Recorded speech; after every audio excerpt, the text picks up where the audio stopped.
মানিকতলা বিধানসভা কেন্দ্রের তৃণমূল কংগ্রেস যারা দীর্ঘদিনের কর্মী তারা একটু আপত্তি করতে পারেন, আমরা যাচ্ছি। এখনো সেরকম কোনো অশান্তির খবর আমার কাছে আসেনি, তবে অনেককে চ্যালেঞ্জ করছেন সিআরপিএফ, যেটা তারা করতে পারেন না। আমার চিফ ইলেকশন এজেন্ট অনিন্দ রাউতের ব্যাপারে পরে কথা বলবেন আপনাদের সঙ্গে, যে তারা কখনো তারা হচ্ছে প্রোটেকশন দেবে, ভেতরে প্রিসাইডিং অফিসার ওটা ঠিক করবে যে কে ঠিক কে না ঠিক। তারা ধরে টানাটানি করে তারা ধরে টানাটানি করবে, এটা হতে পারে। কেন্দ্রীয় বাহিনী অতি সক্রিয় মনে হচ্ছে,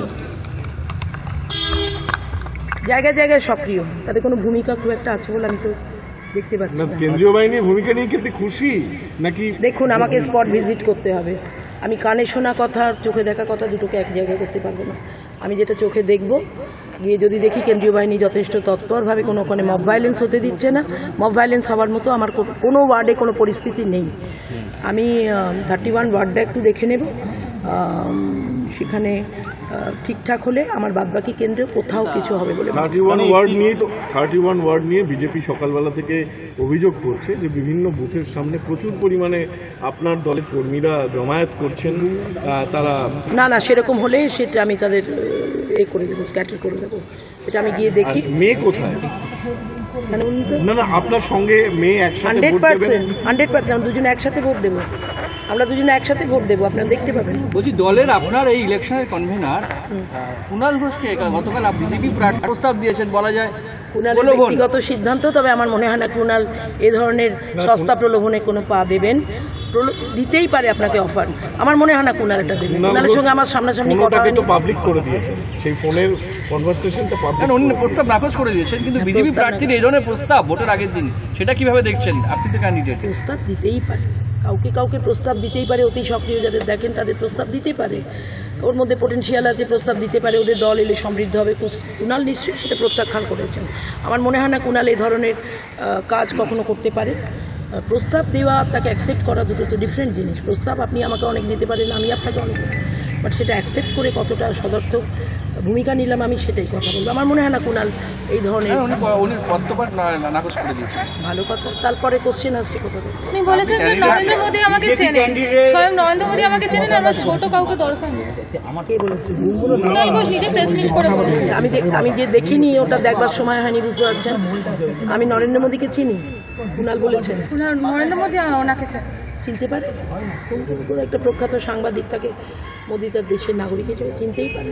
দিদি, একেবারে ভোটের আগের দিন এইভাবে বিজেপি প্রার্থী ফোন করে বলা, বিজেপি প্রার্থীর এই ভূমিকা বা প্রলোভন দেখানো, এই বিষয়টাকে কিভাবে দেখছেন? এটা খুবই নক্কারজনক পরিস্থিতি, কারণ আপনাকে কোথাও ভোট একটা অর্জন করতে গেলে, আমি এত দেরিতে বেরোচ্ছি কেন আজকে, বিকজ আমার এটা নিয়ে মাথা ব্যথা নেই, কারণ আমার এলাকায় ঘরে ঘরে চেনে।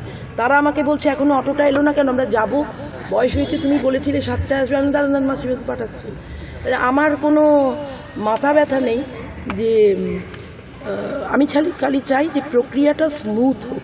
যেটা উনি বললেন যে জ্যামিং, এটা আমি একেবারে পছন্দ করি না, একেবারে নিজে পার্সোনালি পছন্দ করি না। এটা আমি বিভিন্ন বক্তব্যে আমার তুলে ধরেছি।